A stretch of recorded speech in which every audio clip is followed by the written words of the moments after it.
अस्सलाम वालेकुम गाइस, मैं हूं आपको वजी भाई और आप देख रहे हैं अपना यूट्यूब चैनल वजी टीवी। आई होप आप सब ठीक ठाक होंगे। अल्लाह पाक आप सबको अपने हिफ्ज़ ईमान में रखे और आप लोगों को दिन दुगनी रात चुगनी तक अता फरमाए।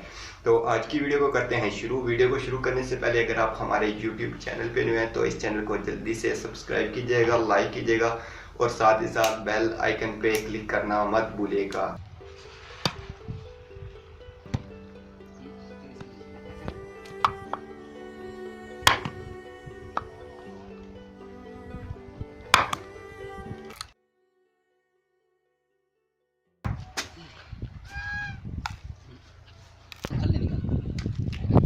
शाबाश मौलवी, ये है खिलाना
स्पेशल कर तोड़े में आया मैं क्या करे बच्चे ते ठीक करा सन खुली शुली